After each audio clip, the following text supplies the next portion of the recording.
제극인에 이어서 재생살 이야기를 해보겠습니다. 재성은 욕심이고 욕망이죠. 그 재생살은요, 욕심의 끝을 보겠다는 거예요. 우선 편관의 속성에 대해서 얘기해 보겠습니다. 편관은 양면성이 있어요.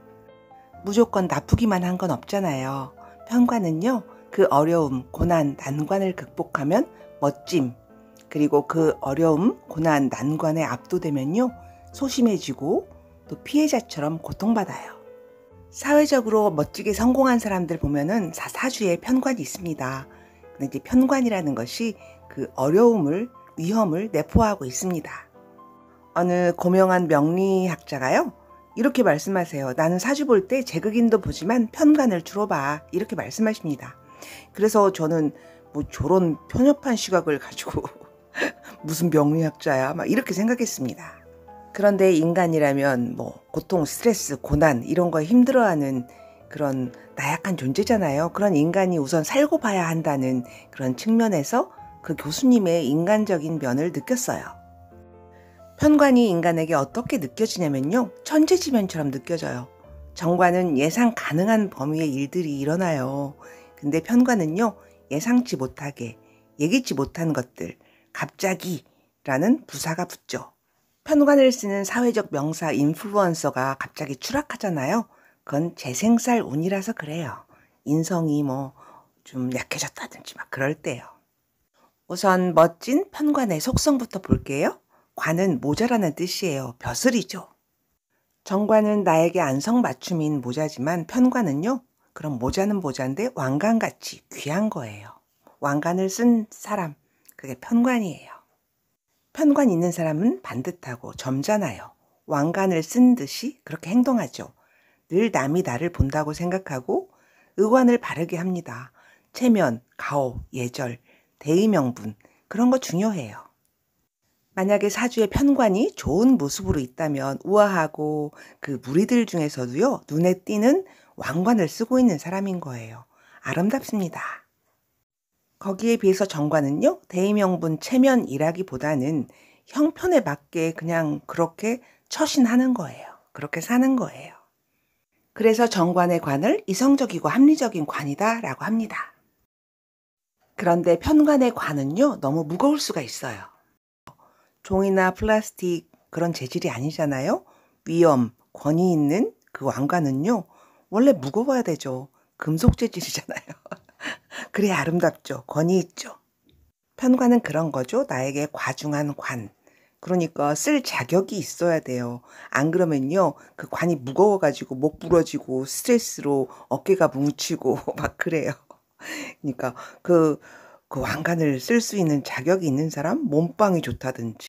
아니면 내가 그 왕관이 무거우면 내려놓거나 뭘 어떻게 할 수 있는 융통성이라도 있다든지. 그 왕관의 무게를 인내하는 그런 참을성이라도 있든지. 그런 요소가 십성으로 내가 관을 쓸 자격이 있는지입니다. 그래서 이렇게 편관이 많으면요, 편관이 중요하게 쓰이면 귀한 사람, 왕관을 쓰고 남 의식하고, 그렇죠. 관이 많으면요, 뭐랄까 좀 까탈스러워요. 뭘 보는데 눈이 높다고 하죠. 관을 써서 그래요. 편인의 예민함, 까칠함 그런 것과는 좀 결이 다릅니다. 이런 사람은요, 가만히 내버려 둬도 힘들어요. 그런 자신의 성정이 바로 스스로에게 고통이 되죠. 우리나라 마지막 왕 고종의 사주입니다. 겁제의 왕관, 편관을 원진 귀문으로 가지고 왔죠. 어쨌든 살인상생, 귀한 명이죠. 그런데 살인상생이요, 순일하지 않아요. 미토 속의 정화가 유금 편인을 제극인합니다. 식상도 없어서 좀 답답해요. 그럼 이런 편관의 속성에 재생살이라는 건 무엇이냐? 그러면 재성의 욕심으로 편관이 더 커진 거예요. 남들 보는 눈을 의식해가지고요, 더 가오잡는 거, 과욕. 어떤 느낌이냐면요, 편관의 왕관도 무거운데 그 왕관에 더 치장하는 거예요. 보석도 받고요, 왕관을 돋보이게 하는 온갖 것을 다 장식해요. 더 아름다워지고 권위, 위엄이 있어졌지만요, 그 관은 더 무거워졌죠. 이게 재생살이에요. 자신이 감당할 수 없는 무게가 된 거죠. 어떻게 보면 분수를 모르는 것일 수 있고요. 박수 칠 때 떠날 수 있는 그런 인성 역할이 없는 거예요. 편관이라는 왕관에 그 보석을 박잖아요. 그런데 가장 밝게 아름답게 빛나고 남이 보기 쉬운 게 화재성이죠. 병화 이런 거요. 널리 비추고 드러나는 재성이죠. 제일 부담스럽습니다. 예를 들어 보면요. 사람들이 뭐 멋지다, 폼난다 막 이렇게 말하면요. 옷을 몽땅 사요. 그래서 빚이 많아지죠. 이것도 재생살이에요. 또 사업을 합니다. 돈 잘 법니다. 돈을 막 더 투자해요. 크게 벌려고 폼도 나야 되니까.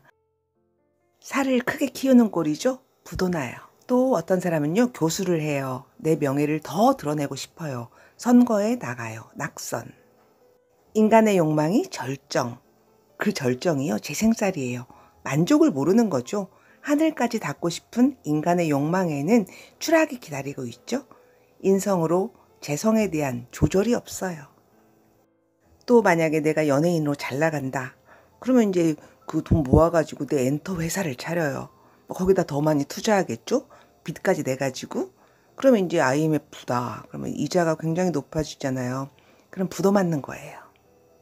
또 어떤 사람은요. 분식집을 해요. 음식점을. 사람들이 맛있다고 막 확장 이전하라고 자리가 없어요. 그럼 땅 사고 건물 짓고 간판 멋지게 폼나게 무리한 투자를 합니다. 투자자가 있다면 그 사람한테 사기꾼 소리 들어요. 그리고 은행에서 뭐 돈을 땡겼다면 이자에 죽어요. 또 어떤 건설업자는요. 무리하게 큰 공사를 맡아요. 그 자기 어떤 할 수 있는 범위 이상의 것을. 그럼 대금을 못 받은 게 재생살이에요. 또 뭐 일반적으로 재성은 여자이기도 하잖아요. 여자가 와서 내 속을 썩인다 막 이런 거. 재성이 여자, 돈, 시어머니, 아버지 막 그렇잖아요. 다 재성으로 인한 스트레스 그리고 고난이에요.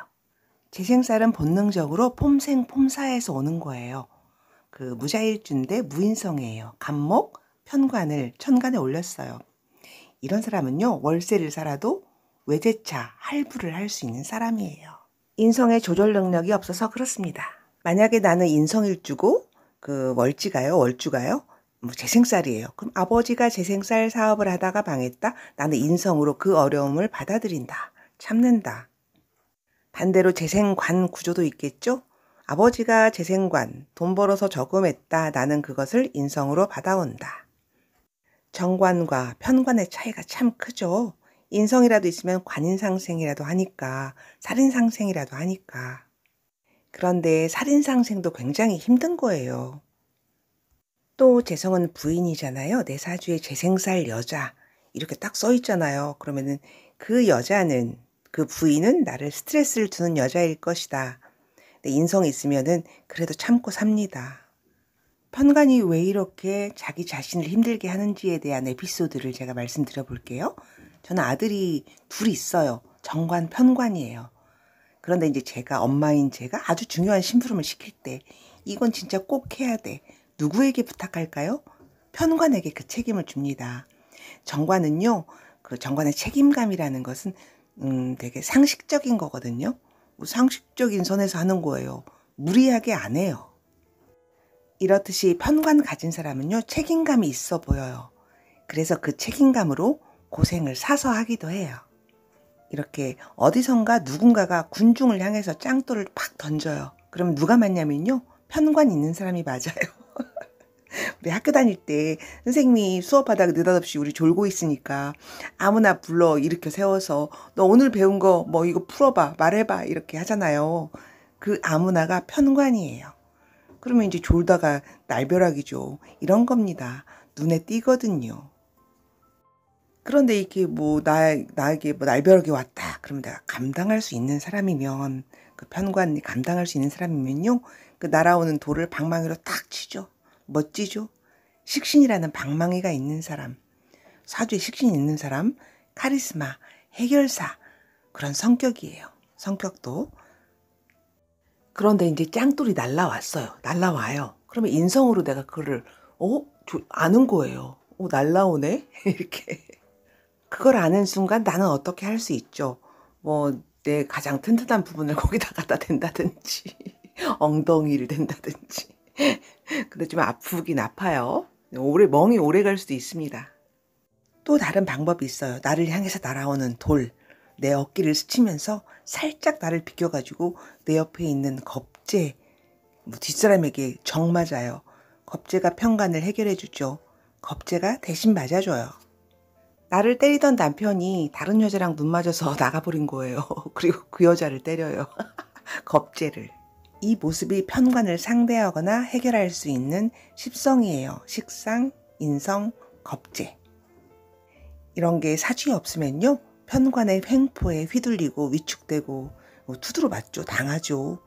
뭐 사주에 이런 게 없으면 진짜 한많은 인생이에요. 그 짱돌이 언제 날아올지도 모르겠고 왜 날아오는지도 모르겠고 나는 그 돌을 맞을 몸빵도 없는 거죠. 친구도 없는 거죠. 여자 입장에서 편관은 나쁜 남편이잖아요. 이 사람이 때리든 사고치든 나에게 어떻게 하든 나는 아무런 뭐 대책이 없잖아요. 그러니까 좀 이런 사람은요, 여자라면 결혼을 잘해야 돼요. 예를 들어 볼게요. 묘월의 기해, 정제, 편관, 해묘미 합, 재생살이죠. 그리고 6월의 을축, 편재, 편관, 사유축 합으로 편관에 스트레스 주는 남자를 내 배우자로 삼죠. 이런 상황에서 식상도 없다, 얌전하다, 무인성이다, 이해도 못하겠다. 그러면 진짜 팔자련이 하고 살게 되는데 진짜 좀 슬퍼요. 이렇게 재생살의 위험 상황을 일주별로 보면요. 재성일주, 편관일주, 일단 취약하죠. 재성과 편관이 같이 붙어 있으면요, 좀 불리하다니까요.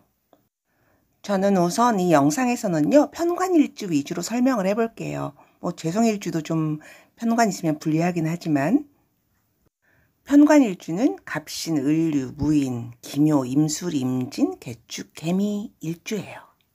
이런 사람의 특징은요, 이 사람들이 돈 벌려고 한다. 그러면 일단 눈여겨봐야 돼요. 왜냐하면 이 편관일주는요, 자기 스스로 편관이잖아요. 힘들잖아요. 그러니까 재생살 위험이 되게 큰 거죠. 사주를 볼 때요, 편관의 모습을 보잖아요. 근데 그 해결책이 다 달라요.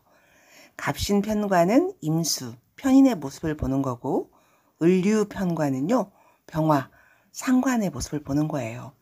임술은 신금, 임진은 을목의 동태를 봅니다. 편관의 어려움을 즉각적으로 해결할 수 있는 게 식신이잖아요. 식신제살 해결사. 근데 그 모습이 좀 달라요. 내가 편관일 때하고 내가 식신일 때. 만약에 어떤 사람이 묘월의 개축이다. 나는 편관이고 부모 자리, 사회 자리가 식신이잖아요. 그러면은 내가 가진 편관의 어려움, 고통을 부모가 해결해 주는 거예요. 부모가 식신 가지고 있잖아요. 그러니까 좀 뻣뻣한 도도한 공주죠. 편관의 자존심과 명예. 그런데 내가 인월의 무신이다. 그러면 내 식신으로 사회 편관을 해결하는 진짜 해결사죠. 이 사람은 편관의 자존심이 아니고 내 스스로는 식신의 자존심이에요. 편관일주 재생살의 모습을 살펴보겠습니다. 그 편관과 재성이 재생살이 될 때 그게 합인지 형인지 충인지 이런 거에 따라서 좀 달라요. 예를 들어보겠습니다. 무인일주, 그 편재가요, 정제가 해자잖아요. 해수 편재가 인의 목으로 더 재생살이 심해요. 또 개미일주다, 4월, 5월이다. 그러면은요, 그 5월, 오미합, 이게 진짜 재생살이 더 심해요. 미중에 을목, 식신이 좀 다 타잖아요. 편관은요, 이런 구조가 좋아요. 자월의 갑신, 정인으로 신자합, 정인으로 흐르잖아요. 그러니까 진짜 좋죠. 그리고 6월의 임술일주, 정인국으로 흐릅니다. 유술합 살인상생이에요. 또 어떤 축월에 개사가 있다고 해요. 그러면 개사는 재성이잖아요. 축은 편관이고 재생살이잖아요. 근데 사유축으로 인성으로 흘러요. 이거 나쁘지가 않아요. 이런 경우는 인성의 모습을 보라. 이런 경우에도 나쁘지 않은 개사일주가 천을 귀인인 이유입니다. 보통 재성일주들이 월간에 편관을 띄우거나 뭐 재성 옆에 편관 붙어 있으면 다 재생살이라고 하잖아요. 꼭 그런 건 아니라고요. 임술일주 사주 하나 볼게요. 그 임술일주인데 6월이에요. 병정화를 띄웠어요. 편재를 딱 띄웠어요. 그러면 나는 편관인데 일단 좀 불리하잖아요. 근데 신유술 정인으로 흘러요. 유금 정인의 모습이 굉장히 좋잖아요. 근데 이제 묘목 이런 게 와서 유금을 때리잖아요. 그러면은 진짜 재생살이에요. 이런 경우 심각하죠. 이분도 잘 나가다가 한순간에 추락한 분이고요.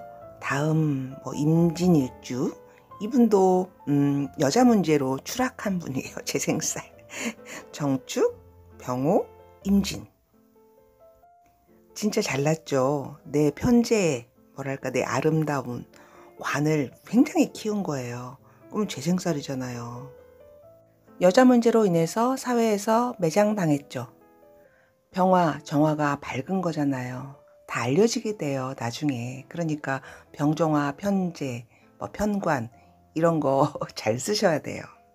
연예계에 종사하는 사람이나 인플루언서들요, 정치인들, 병화, 재성, 편관 이런 거 많이 쓰잖아요. 드러내고 싶은 본능이니까요. 뜰 때는 아름답죠. 진짜 아름답잖아요. 근데 한순간의 추락도 늘 염두에 둬야 돼요. 세상의 이치가 그렇죠. 산이 높으면 골도 깊고요.